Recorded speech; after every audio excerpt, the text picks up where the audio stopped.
창세기 12장 1절에서 3절까지 말씀입니다. 창세기 12장 1절부터 3절을 같이 찾으시고 함께 읽도록 합니다. 같이 앞에 화면을 참고하셔도 좋겠습니다. 한번 읽습니다.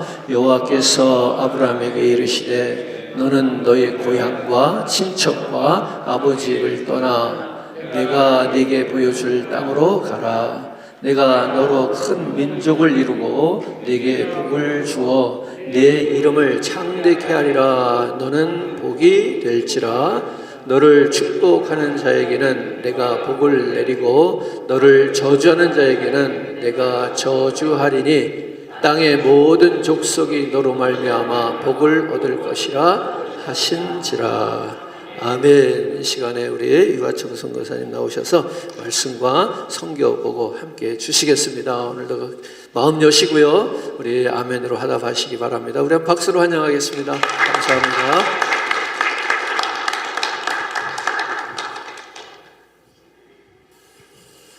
할렐루야. 말씀을 나누기에 앞서서 저희 아내 되는 유신영 선교사하고 함께 하나님 앞에 찬양을 좀 한 곡을 올려드리고 싶어요. 요한복음 3장 16절 말씀 여러분 잘 아시죠? 하나님이 세상을 사랑하사 독생자를 주셨으니, 이 말씀을 기준으로 한 찬양인데, 우르드어, 거기 현지어가 우르드어입니다. 우르드어를 저희가 2년 동안 가서 이제 배우고 이렇게 했는데, 그 현지 언어인 우르드어로다가 이 찬양을 또 하나님 앞에 올려드리고 싶습니다. 처음은 저희가 한국말로 하고 2절은 우르드어로 이렇게 찬양을 하도록 하겠습니다.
저희는 2005년에 이곳에 와서 털사 오클라호마에서 이제 ORU에서 공부를 마치고 이곳에 와서 3년 동안은 2007년까지 3년 동안을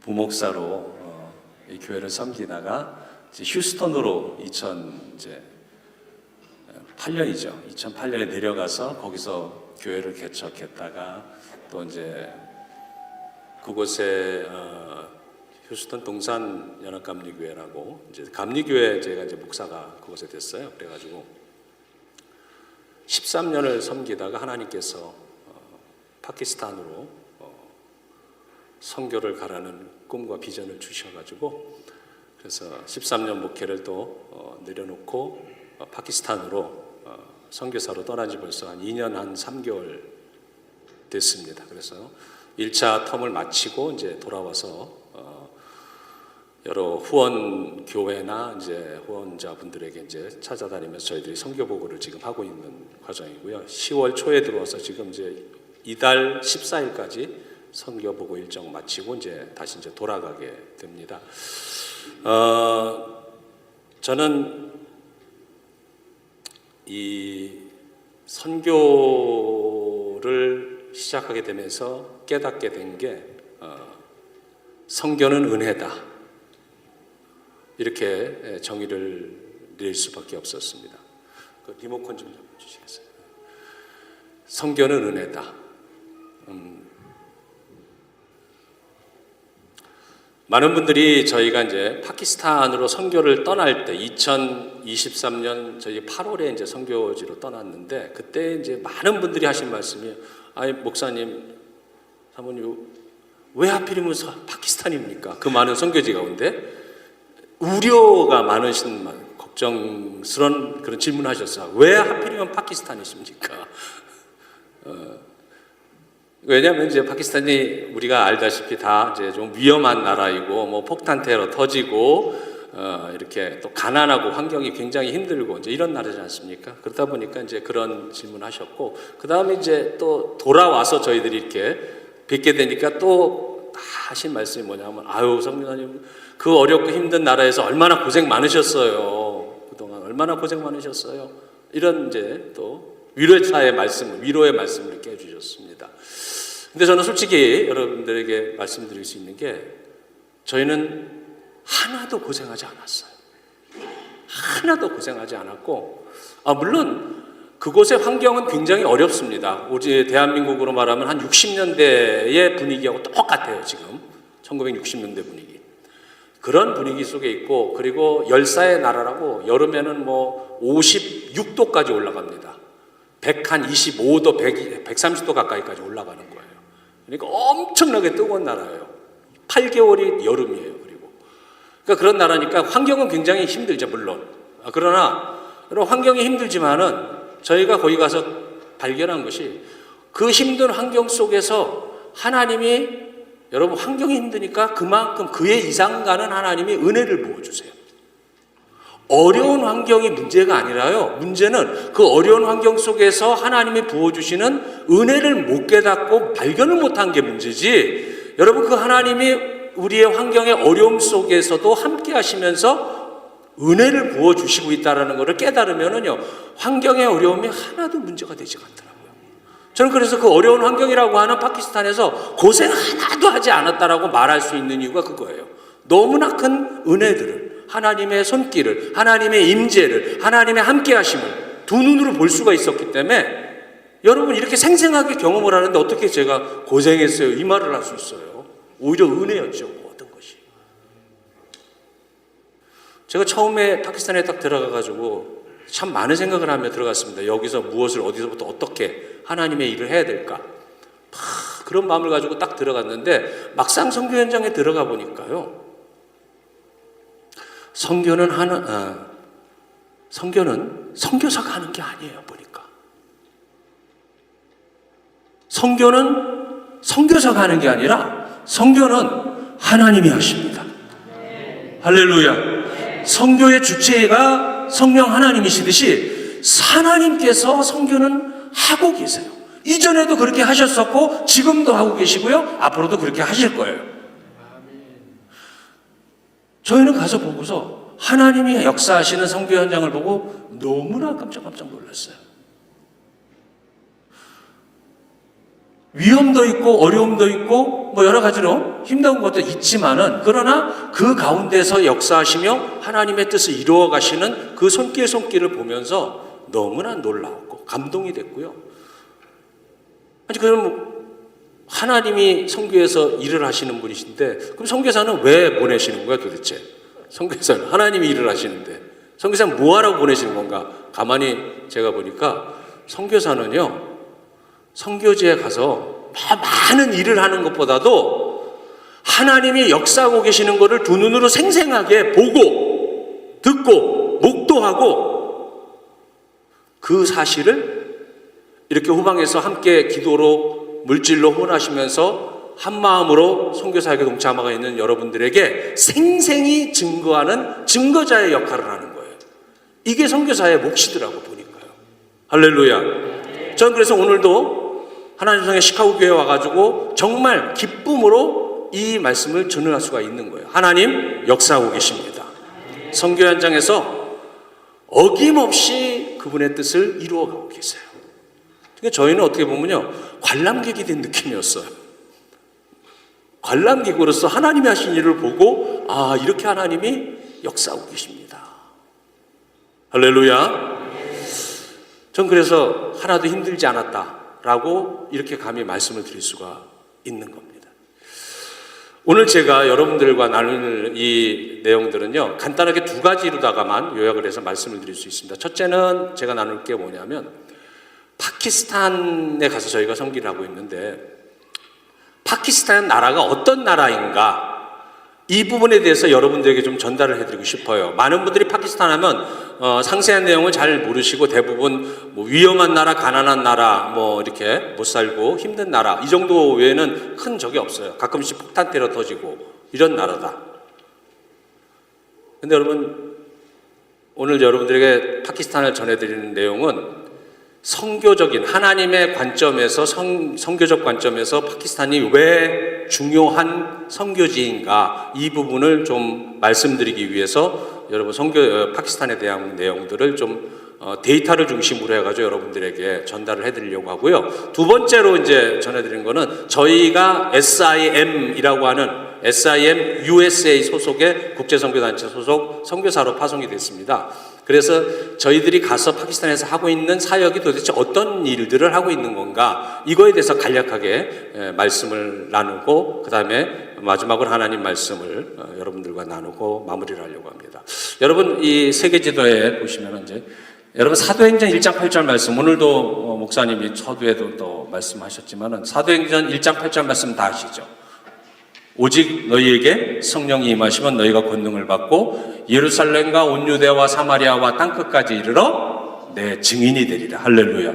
이 말씀이 저는 선교의 모티브가 되는 하나님의 말씀이라고 저는 그렇게 봐요. 이것이 선교의 주체는 성령이십니다. 성령이 임하시면은, 성령을 받으면은 내 힘으로 선교 가는 것이 아니라, 내 힘으로 복음 전하는 게 아니라 성령의 권능을 덧입어서 복음을 전하게 되는 것이라는 거예요. 그게 가깝게는 뭐 시카고 안에서부터 이 미주 땅, 더 나가서는 전 세계로, 그래서 땅끝까지 복음을 전하는 것이, 이게 주님이 우리에게 명하신 일이죠.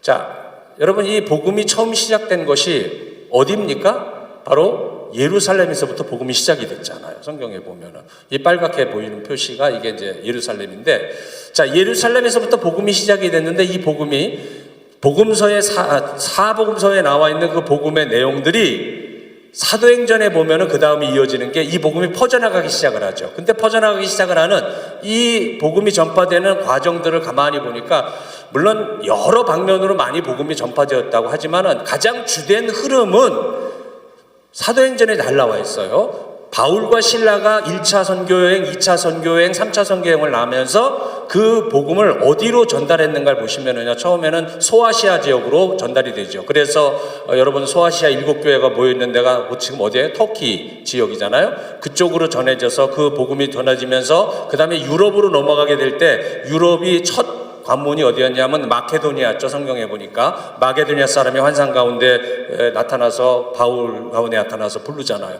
이 장면, 이것을 통해서 바울과 실라가 유럽의 첫 성이라고 하고 있는 빌립보라는 곳에 가서 복음을 전하기 시작을 해서 이 복음이 유럽 지역으로 전파가 되고 이것이 또 영국으로 넘어가고, 이 복음의 흐름을 보니까 서쪽 방향으로다가 이렇게 계속해서 지나가는 걸 볼 수 있어요. 그래서 이거를 뭐라고 말하냐면 복음의 서진이다 이렇게 표현을 합니다. 그래서 이 복음이 영국을 거쳐서 그 다음에 넘어간 곳이 어디예요? 여기죠. 미국 땅으로 복음이 들어오죠. 한 바퀴를 돌아서 그 다음에 미국 땅에서부터 그 복음이 또 어디로 넘어갑니까? 서쪽 방향이 어디냐면 중국, 일본, 한국, 동남아 쪽 이쪽으로다가 복음이 들어오는 거예요.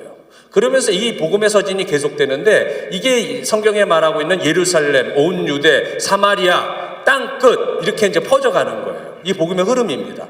선교의 흐름이 이거예요, 바로. 그런데 이 복음이 서진에서 결국엔 땅 끝까지 이르러야 되는데, 땅 끝이라고 하는 것이 무엇인가를 우리가 선교적 관점에서 이해할 필요가 있어요. 여러분, 성경이 말하는 땅 끝이 어딜까요? 옛날에는, 아주 오래전에는 땅 끝이라고 하면은 사람들이 이 지구를 생각할 때 지구를 어떻게 생각했냐면 바둑판처럼 네모 반듯하다고 생각을 했습니다. 평평하고. 그래서 그 당시 때는 땅끝이 어딘가에 있다. 즉 이렇게 뭐 배를 타고 바다를 가다 보면 어딘가에 뚝 떨어지는 데가 있을 것이다. 이런 식으로 생각을 했죠. 예전에는. 근데 이건 뭐냐, 네모 반듯하다, 지구가 네모 반듯하다 이 생각이었는데, 사실 지구는 네모 반듯하지 않죠. 여러분 아시다시피 지구는 둥그렇습니다. 그러니까 어딘가에서부터 시작을 해가지고 복음이 전파되든지 이게 흘러가게 되면 한 바퀴를 쭉 돌면은 나중에 와서 딱 끝나는데 거기가 땅끝이에요. 그 얘기 뭐냐면 출발점에서 시작돼가지고 한 바퀴를 삥 전체를 다 돌고 다다른 곳, 거기는 뭐예요? 결국에는 다시 출발했던 대로 돌아오는 곳이죠. 그게 시작점이 결국엔 또 끝지점이 되는 거예요. 마치 1200m, 800m 계주를 하면 처음에 출발했던 데서 결국 뺑뺑뺑뺑 돌아가지고 다시 골라인 지점이 출발 지점으로 되는 것 같은 거죠.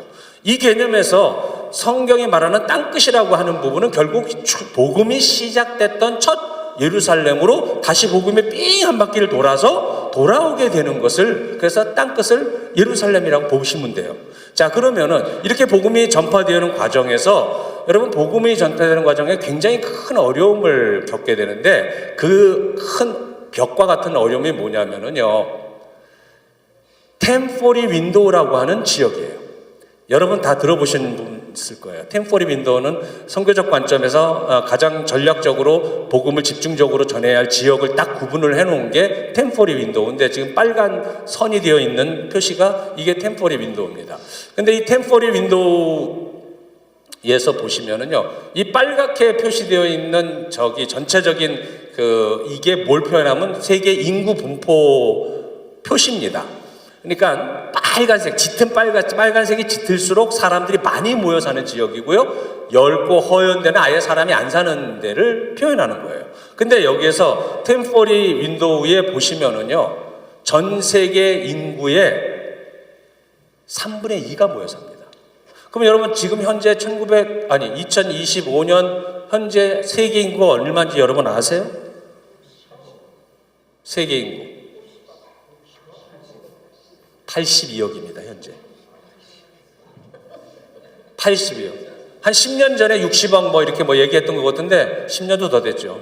지금 80억이 넘었습니다. 조금 있으면은 100억을 돌파합니다. 전 세계가, 인구가. 근데 이 전 세계 82억의 인구 중에서 3분의 2가 바로 이 템포리 윈도우 안에 집중적으로 모여서 살고 있어요. 그런데 이 3분의 2면은 82억의 3분의 2면 대충 계산해도, 빨리 계산하시면, 빨리 숫자 빠르신 분은 얼마 되겠어요? 82억의 3분의 2? 54억 정도 되죠. 53, 4억 정도 되는 거예요. 여기 다 모여 사는 거예요, 지금. 여기에. 자, 그런데 이 3분의 2가 이 집중적으로 템포리 윈도우 안에 모여 사는데, 그 중에서도 세계 인구 3분의 2 가운데 95%가 예수를 안 믿든지 예수를 모르든지 이런 사람들이 여기에 모여 살고 있는 거예요. 템포리 윈도우 안에. 그래서 선교적 전략 지역으로 딱 구분을 해놓은 게 템포리 윈도우라는 겁니다. 자, 여러분, 근데 복음이 이렇게 전해지는 데서 템포리 윈도우에서 땅 부딪혀가지고 복음이 나가기가 되게 힘든 과정이 왔는데, 그 중에서도 여러분 눈여겨보셔야 되는 게, 복음이 어디까지 지금 전해져야 돼요? 땅끝이라고 하는 게 예루살렘에서 시작해서 예루살렘까지 와야 돼요. 근데 예루살렘을 오기까지의 과정에서 지금 제일 큰 벽이 뭐냐면은, 예수를 안 믿는 사람들이 집중적으로 모여 살고 있는데, 거기가 어디냐? 예루살렘을, 공교롭게도 예루살렘을 중심으로 삥 둘러서 마치 담 쌓듯이, 성 쌓듯이 삥 둘러싸고 있는 나라들이에요. 그 나라가 뭐냐? 다 이슬람 국가들이에요. 전부 다 회교 국가예요, 다 거기가. 100이면 100 똑같이 다 회교 국가예요, 거기가. 여러분 아시다시피 뭐 그 주변으로 삥 둘러싸고 있는 이제 뭐 요르단, 시리아, 그 다음에 이집트니 뭐 이런데 뭐 터키 다 이쪽으로 뺑 둘려서, 그리고 무슨 키스탄, 파키스탄, 타지키스탄, 키르기스탄, 스탄이라고 하는 이 말이 붙은 나라는 다 뭐예요? 이슬람 국가예요, 다.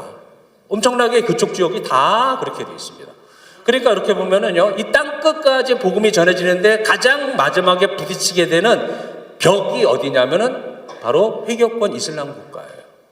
전 세계에 20억이 26%에 달하는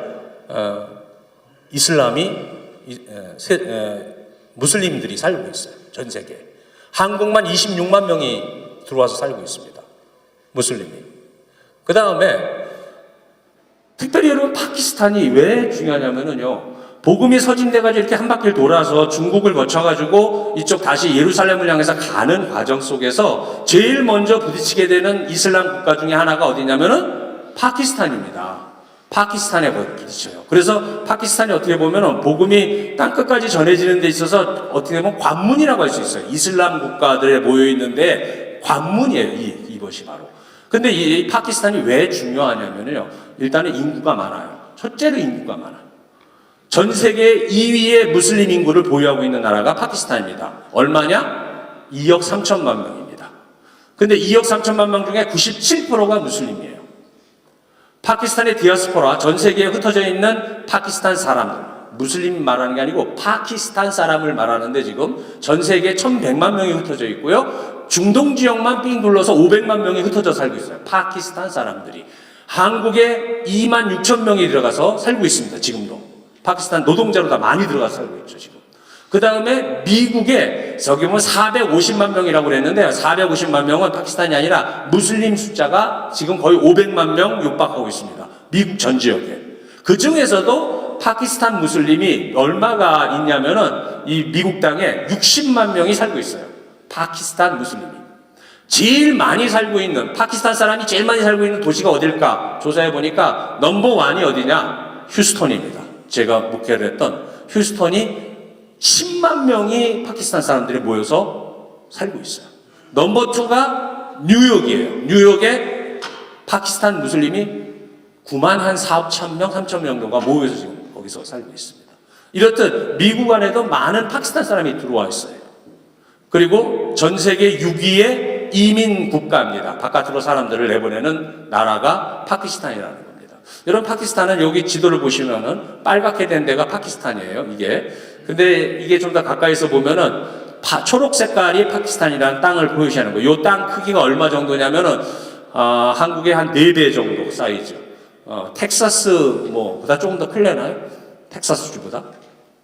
이 파키스탄 주변 나라가 어떤 나라들이 있냐면 맨 오른쪽인 국경이 어디하고 이어졌냐면 인도하고 국경이 마주돼 있어요. 인도하고 파키스탄은 마지막까지 으르렁대고 싸우는 나라입니다. 처음부터 마지막까지 계속해서 이렇게 부딪히고, 얼마 전에도 5월 달인가 전쟁 한번 터졌었잖아요. 여러분 알다시피.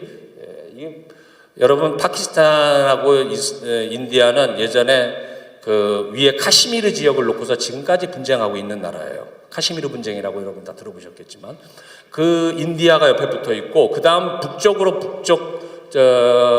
국경이 어디하고 접해 있냐면 중국하고 접해 있습니다. 그래서 파키스탄은요, 중국과도 굉장히 물류 유통을 엄청 많이 하고 있고, 정치적으로도 굉장히 중국하고 가까워요. 중국이 아주 찐 프렌드, 아주 가까운 나라고 우방이고, 이래서 중국하고 굉장히 가까워요. 이전에 인도하고 파키스탄이 분쟁이 있을 때도 중국이 파키스탄에게 물자와 전쟁 물자 이런 거 엄청나게 제공해주고 이랬었거든요. 그래서 파키스탄 사람들은 중국 사람들 너무 좋아해요.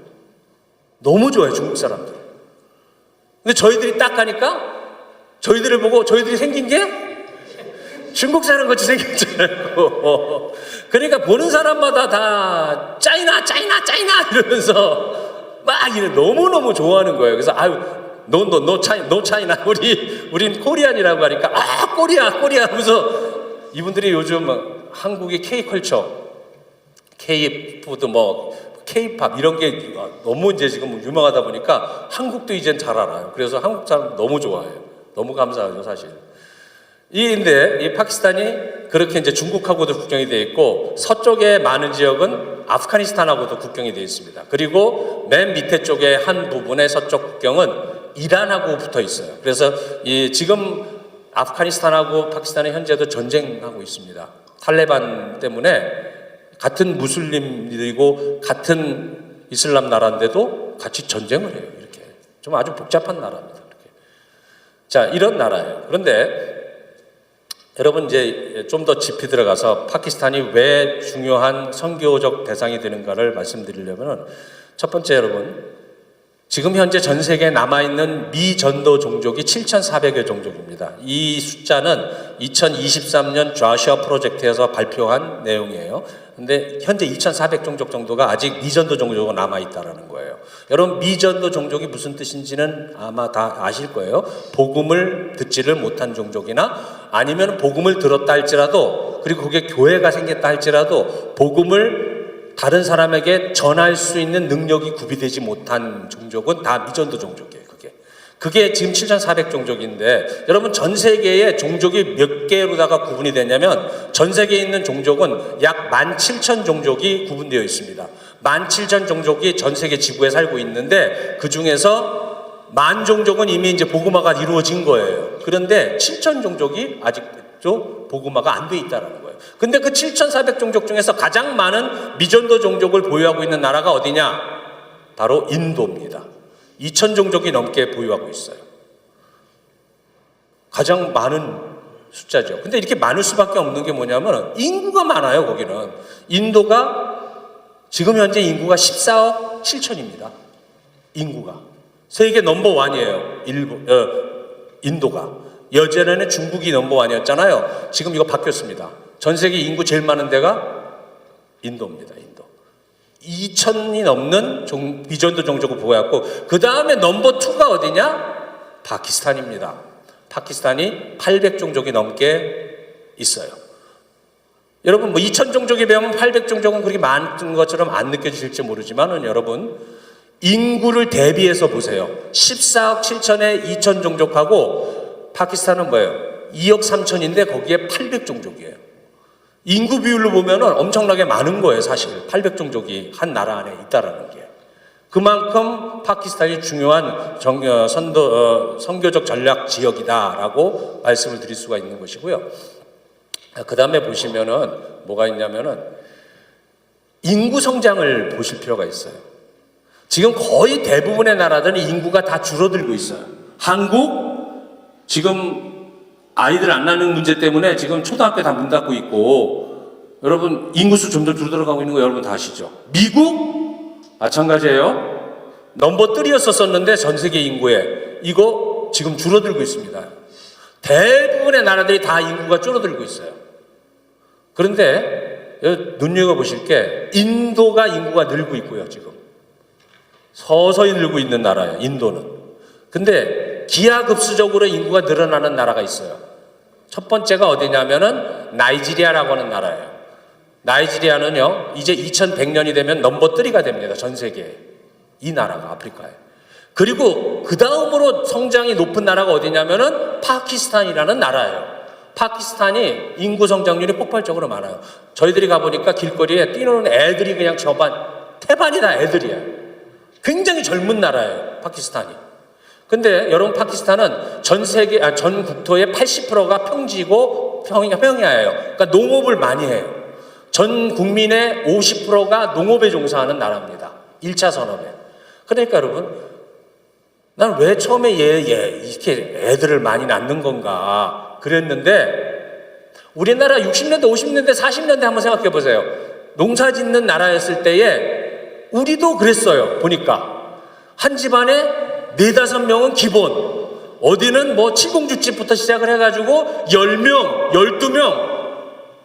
예전에 우리도 그랬대요. 가만 보니까. 근데 왜 그랬어요? 왜 그때 애를 많이 낳았어요? 농사 지을 때 노동력이에요. 애들이 또 결국은 다. 그랬던 거거든요. 근데 파키스탄이 그런 거예요, 지금.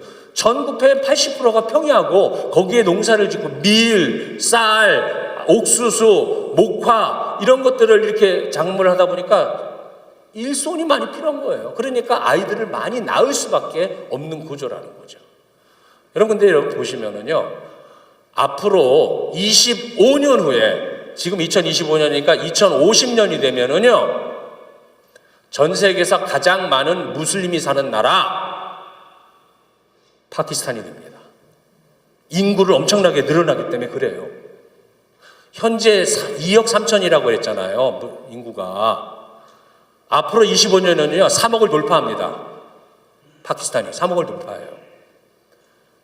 현재는 제일 많은 무슬림이 살고 있는 나라 단위 국가로 넘버원이 인도네시아예요. 2억 8천 9천도 돼요. 2억 9천에서 87%가 무슬림입니다. 한 2억 2천 3천이 무슬림이에요. 지금 넘버원이에요. 단일 국가로 가장 많은 무슬림이 사는 나라. 그런데 앞으로 25년 후에는 이게 바뀌어져 가지고요, 파키스탄이 가장 많은 무슬림이 사는 나라가 돼버리는 거예요. 선교적 관점에서 이게 그래서 중요하다라는 겁니다.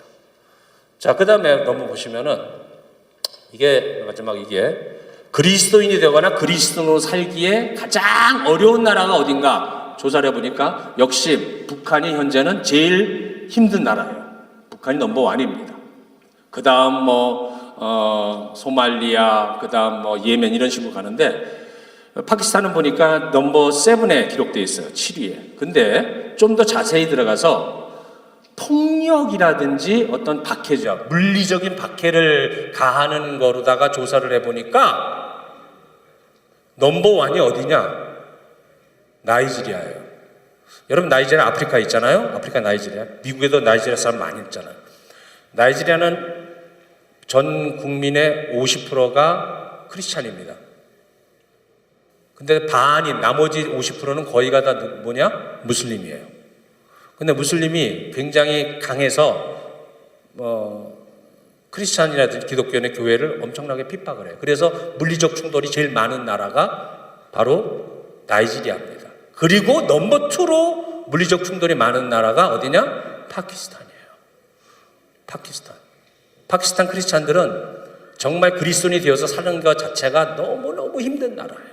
왜? 97%가 무슬림이에요. 그 속에서 2%의 크리스찬들이 살려니까 너무 힘들어요. 핍박은 두 번째 치더라도요, 전부 다 이렇게 차별받아요. 대우를 못 받아요. 아예 대우를 못 받아요. 크리스찬이라는 자체를. 그러니까 너무 힘들게 살아가는 사람들이라는 거죠. 이게 바로 파키스탄의 지금의 현실입니다. 넘버 2예요, 넘버 2. 자, 이제 넘어가서요, 저희들이 하고 있는 사역을 잠깐 이제 말씀드리겠는데, 저희들이 지금 들어가서 사역을 하고 있는 이 사역은 저희 혼자만의 어떤 단독 사역이 아닙니다. 저희는 SIM 국제선교단체에 소속이 되어 있어서 팀으로 사역을 하고 있습니다. 그래서 전 세계에서 SIM 코리아, SIM 재팬, SIM 싱가포르, SIM UK, SIM 뭐 이런 각 나라의 SIM 소속 선교사님들이 모여서 팀으로 사역을 하고 있습니다. 저희들이 사역을 하죠. 저희는 SIM USA 소속으로 그곳에 가서 같이 사역을 하고 있는 건데, 4개의 큰 팀이 파키스탄에 운영이 되고 있습니다. SIM 파키스탄 안에 보시면은 첫 번째가 이슬라마바드라고 하는 수도죠. 수도에 이제 저희 한 팀이 그쪽에서 사역을 하고 있고, 또 한 팀은 라우르라고 하는 국경 도시, 굉장히 큰 도시예요. 이 도시에서 사역을 하고 있고, 세 번째가 라우르라고 하는 도시인데, 이 라우르가 바로 저희가 지금 사역하고 있는 도시예요. 근데 이 파키스탄 SIM 파키스탄에 여기가 베이스 캠프이고, 그 다음에 저희가 이곳에서 사역을 한 지가 70년 됐어요. 파키스탄에서 SIM이 들어가서 사역을 한 지가 70년이 됐는데, 여기에 주로 많은 프로젝트들이 집중되어 있습니다. 그 중에 저희들이 속해서 같이 팀 사역을 하고 있는 것이고요. 마지막에 있는 팀이 뭐냐면 하이데라바드라고 하는 곳에 이제 한 팀이 사역을 하고 있어요. 저희들이 레임야르칸에서 하고 하는 그 베이스 캠프죠. 거기서 사역을 하고 있는 사역 프로젝트들이 여러 개가 있는데 대표적인 7가지를 말씀을 드리겠습니다. 첫 번째가 뭐냐면은 소년 호스텔 사역을 하고 있습니다. 대부분이 교육 사역이에요. 아이들을 가르치는 교육 사역인데 이런 1학년부터 10학년까지에 준하는 아이들을 시골에서부터 아이들을 데려다가 차출을 해서 데려다가 먹여주고 재워주고 입혀주고 이러면서 크리스찬 교육을 시키는 거죠. 그러면서 이들이 그리스도인으로 올바르게 자라날 수 있도록 이 가이드를 해주는 이 호스텔 사역을 하고 있고요. 저희들이 그 다음에 이제 하고 있는 게 두 번째 사역이 직업훈련원 사역이라고 그래서 15부터 25 사이의 청년들, 아이들을 이제 모집을 해가지고 기술을 가르쳐줘요. 이들이 여기가 먹고 살기가 너무 힘들어요. 정말 먹고는 살아야 되는데 일이 별로 없어요. 일이. 그러니까 실업률이 엄청 높은 데고요. 맨 길거리에 나가면은 일 구하느냐고 길에서 이렇게 모여가지고 왜 인력시장처럼 그렇게 모여있는 사람들이 어마어마하게 많아요. 근데 일이 없어요. 일이.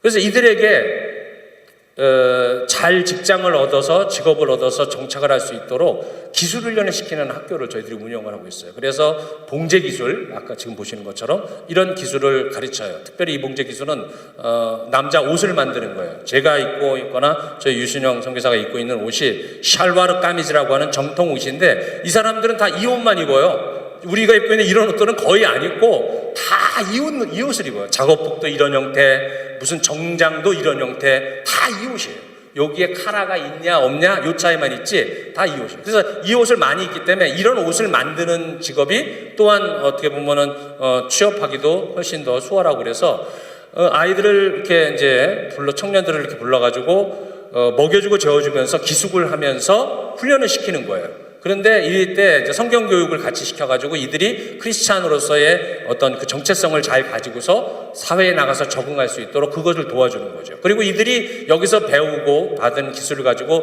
이제 졸업을 하는데 봉제뿐만 아니라 이렇게 모터사이클을 고치는 일도 여기서 이제 기술을 가르쳐요. 이거를 이제 가르쳐가지고 이들을 이제 보내는데 어디로 가냐면은 이들이 대부분 자기네 마을로 가서 직장을 얻든지 아니면은 가게를 내든지 이래요. 그럼 그럴 때에 이들이 가서 이게 돈 버는 그것만 하는 게 아니라 이들이 그곳에 교회가 없는 데 가서 처치 플랜팅을 합니다. 이들이 교회를 개척하는 개척 멤버가 돼요. 그래서 한 가정, 두 가정이 먼저 모여서 교회가 없는 데서 교회 예배를 드리기 시작을 하면서 그곳에 교회가 세워지는 그 역할들을 하는 주춧돌들이에요. 이들이 훈련을 시키면. 그러면 저희들이 선교사들이 가가지고 이들을 도와서 그 자기네 마을에 교회가 정착이 될 수 있도록 그것을 저희들이 돕고 있는 일들을 하는 거죠.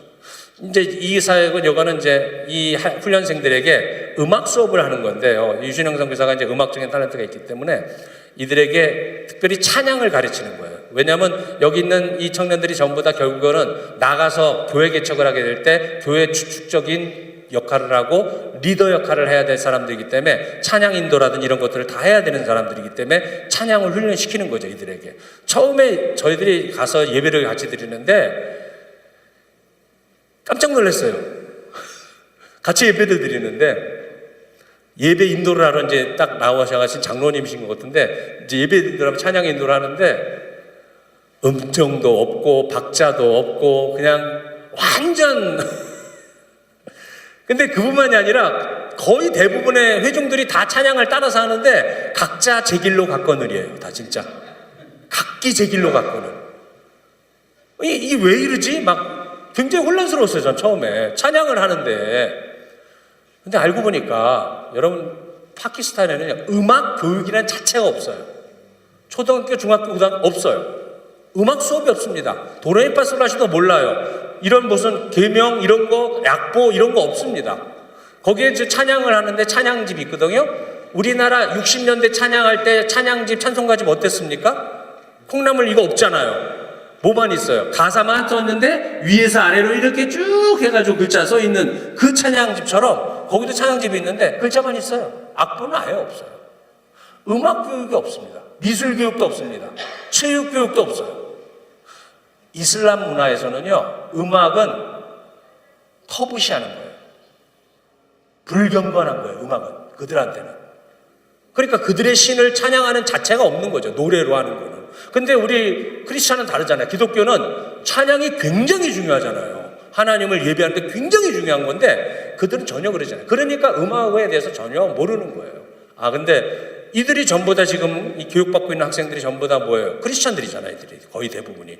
크리스찬인데 이들이 찬양을 가서 교회 개척을 하고 찬양을 하는데 여기도 각기 제 길로 가면 이거 아니에요, 모양새가. 그래서 이왕 찬양을 하는데도 이왕이면은 아름답게 하나님을 찬양하는 방법이 있다. 그래가지고 이들에게 음악 교육을 시작하게 된 거예요. 그래서 이들이 지금 이제 배우기 시작을 하는데 너무 잘 따라해요. 왜냐하면 타고난 탤런트가 있는 애들이 있어요. 여기에도 보면은 너무 잘해요, 너무 잘해요. 그다음 저희들이 하고 있는 사역이 뭐냐면 알리드 모델 사립학교라고 하는 사역이에요. 이건 뭐냐면 크리스찬 학교를 운영을 하고 있습니다. 그래서 이 학교에 한 380명 정도의 학생들이 와서 크리스찬 교육을 받는데 여기에 이제 아까 말씀드린 그 호스텔에 있는 아이들, 1학년부터 10학년 아이들이 이 학교로 보내져가지고 여기서 기독교 교육을 받게끔 그렇게 하고 있어요. 그래서 한 380명의 학생들이 1학년부터 10학년이 여기서 공부를 하고 있는데 여기에 무슬림 자녀들이 와요. 크리스찬 학교에 무슬림 자녀들을 무슬림 부모들이 보내요. 이게 왜 이런 상황이 나오냐? 이거 사실 되게 이해하기 힘든 건데 이제 거기도 좀 변화가 생겨가지고 대학을 보내려고 할 때 조금 잘 가르치는 학교가 있다 싶으면은 일반 퍼블릭 학교보다 잘 가르치는 학교가 있다 싶으면 사립학교죠? 그러면 욕심이 있어가지고 보내는 거예요.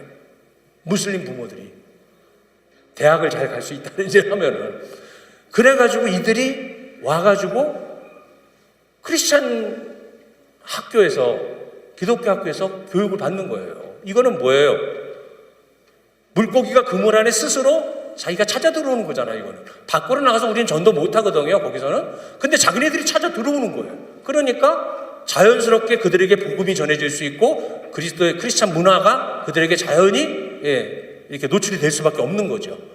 이런 어떤 선교적 관점에서 중요한 역할을 하기 때문에 이 크리스찬 학교를 지금 저희들이 운영을 하고 있는 거고요. 그 다음에 이제 교회 개척 사역이라고 하는 것인데 아까 말씀드린 대로 그 직업학교 졸업한 그 학생들을 각기 자기네 마을 이런 다 거의 다 이렇습니다. 모양이 지금 파키스탄의 시골 마을의 모습 이래요. 아주 황량하고 이런 데인데 이런 데 가서 가정에서 이렇게 모여서 같이 예배를 하는 거예요. 개척교회가 이렇습니다. 다 거기에 보면은 가정교회 형태인데 땅바닥에 그냥 이렇게 깔고서 모여 앉아가지고 찬양하고 예배 드리는 거예요. 이게 이제 가정교회 현장 지금 모습입니다. 이런 일을 하는 거, 이런 것들을 가서 선교사들이 돕는 거죠. 가서 장착을 잘 할 수 있도록 교회가 안정되게 세워질 수 있도록 이 사역을 하고 있는 것이고 그 다음에 하고 있는 사역이 바로 응급구호 사역이라고 하는 것인데 이거는 뭐 저희뿐만이 아니라 국제선교단체나 NGO에서 다 하고 있죠. 재난이 있을 때에 가서 돕는 사역인데 여러분 파키스탄은 요 근래 아주 그냥 이 물난리가 너무 흔해요. 너무 많아요. 한번 비 오면은 한국도 요즘 뭐 그러고 그러지만은 미국도 그렇지만 자연재해라고 그래서 기상이유이기 때문에 한번 비가 오면 엄청나게 쏟아지는 거예요. 근데 파키스탄은 비가 쏟아지면은 하수 시설이 제대로 안 돼 있기 때문에 그냥 바로 평지이고 그러니까 그냥 물이 그냥 순식간에 차버리는 거예요. 이런 모양입니다. 근데 이렇게 이거는 지금 가장 큰 도시 중에 하나인 라우르라고 하는 도시가 얼마 전에 지난 5월인가 6월인가에 비가 와가지고 강물이 범람을 해가지고 도시가 이렇게 물에 다 잠겨버렸어요. 근데 나라는 이 재난에 대해서 하나도 도와주질 못해요. 도와줄 능력이 하나도 없어요. 그러니까 나라는 아예 공식적으로 우리는 못 도우니까 구호를 요청을 하는 거죠. 다른 나라에서 와서 도와줘라. 그래가지고 이렇게 구호단체들이 가서 이들을 도와주는데 여기 이제 시골의 이제 모습이에요, 이게. 여기 평평하게 물 차 있는 데가 여기에 집들이 다 있던 자리예요, 이게. 근데 집이 하나도 안 보여요. 이게 왜 그러느냐. 시골 지역들은요, 집을 전부 다 흙으로 짓습니다. 토담, 토벽, 흙으로 다 집을 짓다 보니까 뭐 맑은 날 비 별로 안 온다는 관계없는데 비가 이렇게 와가지고 며칠씩 물이 차 있으면 어떻게 돼요? 진흙이 전부 다 풀어져가지고 집이 전부 다 푹샥푹샥 다 주저앉는 거예요. 흔적도 없이 사라집니다. 이러면 이들은 전부 다 전 피해가지고 오는 것이 뚝방으로 다 모여가지고 거기 텐트 치고 거기서 물 빠질 때까지 기다리는 거예요. 근데 나라는 아무것도 못 해줘요. 그래서 저희들이 이제 이럴 때 기회다 싶어서 이제 텐트 가져가고 구호용품 가져가고 의약품, 생활용품 다 가져가서 저희 그리스도인인 걸 말하고 그리스도의 사랑을 그들에게 전하는 그거를 이제 사역을 저희들이 하고 있는 거고요. 그 다음에 이제 지역교회와 연결돼서 리더십 훈련 사역이라고 그래가지고 이제 세미나 같은 거를 해서 목사님들을 훈련시키고 그리고 이제 교회 리더들을 훈련시키는, 그래서 연약한 교회가 건강한 교회로 세워질 수 있도록 그 길을 돕는 사역을 하고 있는 것이 이제 저희들이 하고 있는 사역 중에 하나입니다. 그 다음에 마지막으로 하고 있는 사역이 선교지 다음 세대 세우기 사역이라는 이 사역이에요. 이 사역이 뭐냐면은 여러분 파키스탄에 있는 특별히 크리스찬들이 교육이 낮습니다. 전체적으로도 전 국민의 50%가 문맹자예요. 글을 읽지도 못하고 쓰지도 못합니다. 그런데 그 중에서 파키스탄 사람 중에서도 크리스찬들이 더 낮아요. 교육도가. 그래서 이들이 교육을 못 받다 보니까 가난을 그냥 대물림하면서 사는 거예요. 가난하고 그렇게 교육을 못 받다 보니까 사회에 나가서도 이렇다 할 만하게 내놓을 게 하나도 없는 거예요. 내놓을 게 없으니까 다른 무슬림들이나 이 사람들이 크리스찬을 볼 때에 우습게 보는 거죠, 다. 예수 믿는 사람이라고 그러면 다 우습게 보는 거예요, 그냥 아예. 이런 상황에서 전도하기가 너무 힘든 거죠. 아니, 이렇게 사는 사람이 예수 믿으라고 안 믿는 거예요, 자체가. 이래서 안 되겠다. 이들에게도 교육을 제대로 받을 수 있는 기회를 줘서 이들이 교육을 받아서 중학교, 고등학교, 대학교까지 졸업을 하고 그렇게 교육을 받고 나면은 선생님도 될 수 있고 사회에 나와서 교수도 되고 의사도 되고 판사도 될 수 있고 군에 들어가가지고 장성까지도 나갈 수 있고 할 수 있거든요.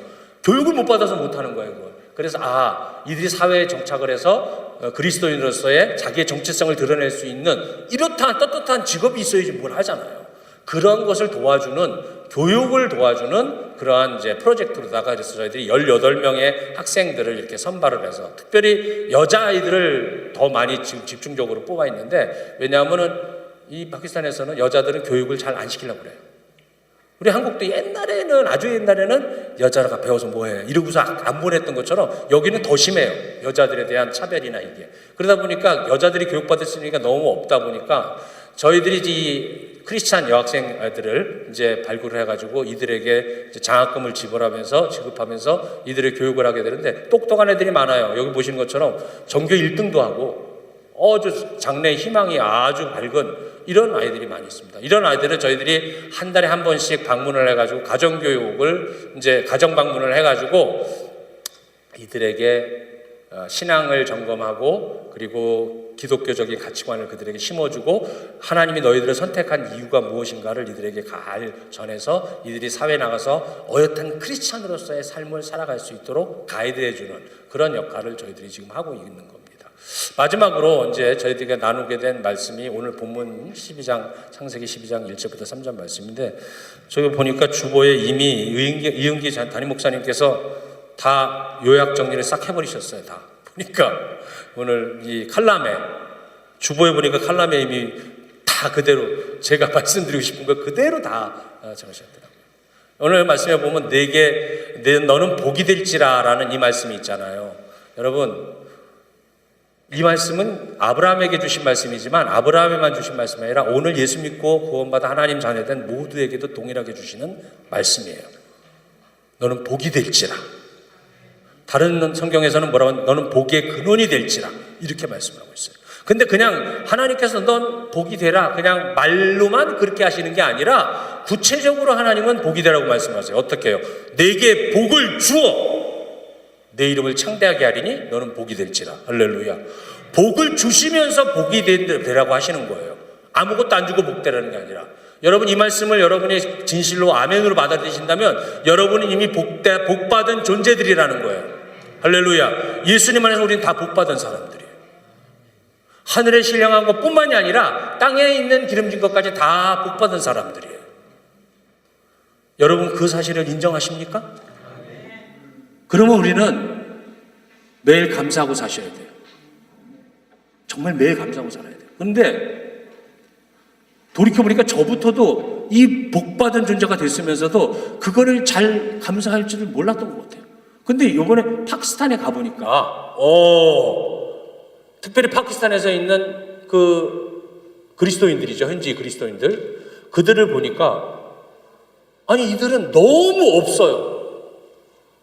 교회도 너무 없어. 성도들도 너무 가난하고 너무 없어. 옛날에 여러분 우리 하는 말이 찢어지게 가난하다는 얘기죠. 뭐가 찢어지게 가난하다는 얘기야. 그게 앞에 뭐가 붙어요 원래. 아시는 분은 다 아시겠지만 그냥 찢어지기가 아니라 뭐가 찢어지게. 그게 무슨 말이냐면 정말 살기 힘든 거라는 거예요. 먹을 게 없어가지고. 근데 거기가 그래요. 근데 그들과 제가 예배를 드리면서 가만 보니까 이들도 나와 똑같은 우리 형제요 내 자매들이잖아요. 하나님 안에서 한 형제 자매들인데 이들은 너무 없는 상황에서 너무 힘들게 하나님을 예배하면서 살아요. 근데 저는 가만 보니까 너무나 많은 것들을 누리고 가지고 있으면서 살아왔던 거예요. 보면은 하나님을 예배하고. 그러면서 저는 굉장히 혼란스러웠어요. 아니 하나님 왜 이들은 왜 이렇게 하나님을 믿는 똑같은 하나님의 자녀들인데 이렇게 힘든 가운데서 하나님을 예배하고 나는 도대체 무엇 때문에 이렇게 좋은 환경 속에서 하나님을 예배하면서 살았는가? 하나님 왜 그러신 거예요 이거? 나를 왜 이렇게 복되게 하셨어요? 아니 가만 보니까 나는 이런 복을 누릴 만한 자격이 있어서도 아니야 보니까요. 무슨 조건이 맞아서도 아니에요. 그냥 하나님이 저에게 일방적으로 이런 복들을 주셨더라고요. 우리 모두도 마찬가지예요.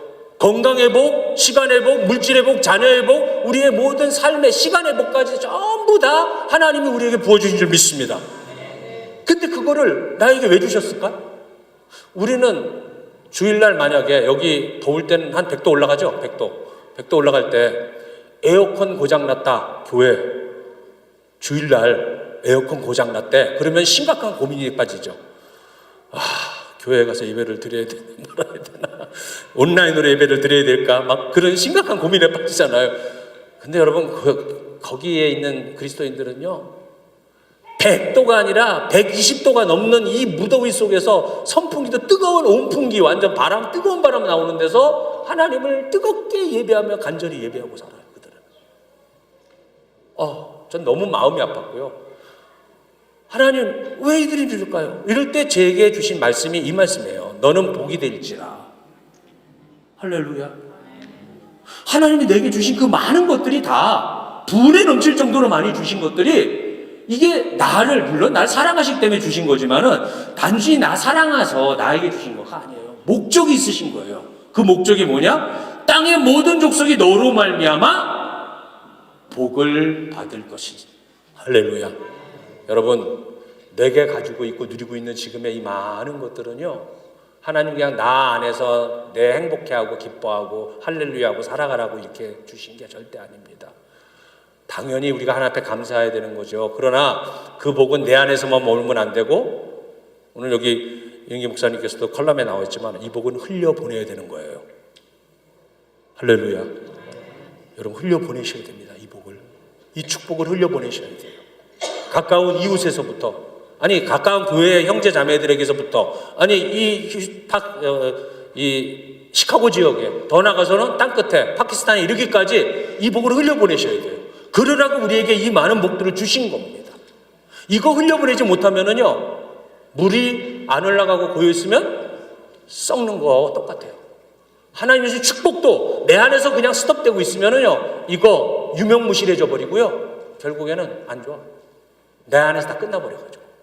그러나 내가 어떤 만큼의 복이든 주신 복을 흘려보낼 줄 알게 되면은요 놀라운 은혜와 기적의 역사가 나타납니다. 이게 하나님이 우리를 축복하시는 방법입니다. 바로 흘려보내면 그 이상의 것을 하나님이 또 흘려 안으로 들여보내 주세요. 할렐루야. 그래서 성경은 너희에게 받으라라고 보면 말씀을 안 하세요. 항상 보면은 주님이 하신 말씀은 우리에게 뭐라고 그래요? 주라. 그리하면 너희에게 주리니 후히 되어 누르고 온대로 넘치도록 하여 안겨주리라. 할렐루야.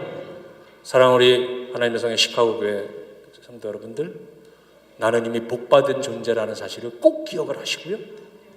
주신 복이 내 안에서 끝나면 안 됩니다. 은혜 위에 은혜가 이어져야 되는 거예요. 복 위에 복이 이어져야 되는 거예요. 그러려면 여러분 반드시 이 복을 흘려보내실 수 있기를 바랍니다. 그래서 많은 사람들이 내게 주신 그 복을 나눔을 통해서 그들도 복을 얻는, 복이 되어지는 귀한 역사가 우리 하나님의 영의 시카고 교회 가운데도 또 성도 여러분 한 분 가운데도 넘칠 수 있기를 예수님 이름으로 간절히 축원을 드립니다. 기도하겠습니다. 할렐루야. 하나님 아버지, 오늘 우리에게 복된 시간 주셔서 무엇보다도 하나님께서 너는 복이 될지라 우리에게 명하신 이 귀한 사명을 다시 한번 깨닫게 하시고 복받은 존재로 그 복을 흘려보내어 많은 족속으로 복을 얻게 되는 복의 통로가 되게 해주신 것을 참 감사를 드립니다. 하나님 아버지, 오늘 주신 말씀 잘 붙들게 하여 주시옵시고 하나님의 그 은혜를 쫓아서 축복을 나누고 베풀고 섬김으로 말미암아 더 크고 더 많은 풍성한 은혜와 축복이 더해지는 역사가 저희들 가운데도 있게 하여 주시옵소서. 우리의 삶을 통해서 하나님의 뜻이 이루어지게 하여 주시옵시고 그 나라가 속히 임하는 귀한 역사가 있게 하여 주시옵소서. 예수님 이름으로 기도합니다. 기도하겠습니다. 이제는 우리 주 예수 그리스도의 크신 은혜와 하늘 아버지의 극진하신 사랑하심과 성령님의 감동, 감화, 교통케 하시는 은혜의 역사가 오늘 주일 아침 주님 앞에 나와 주의 말씀을 아멘으로 받으며 너는 복이 될지라 주님의 음성을 듣고 그 말씀에 아멘으로 순종하여 하나님의 주신 그 풍성한 은혜의 복들을 나누고 베풀며 섬기며 축복의 통로가 되어 살아가기를 마음에 다짐하고 작정하는 귀한 성도들 머리머리 위에, 저들의 가정 위에, 일도 위에, 자녀들 위에, 그리고 주님 사랑하시는 하나님의 성의 시카고 교회 위에 이제부터 영원토록 함께 하시옵시기를 간절히 축원하옵나이다. 아멘. 할렐루야. 주님 감사합니다.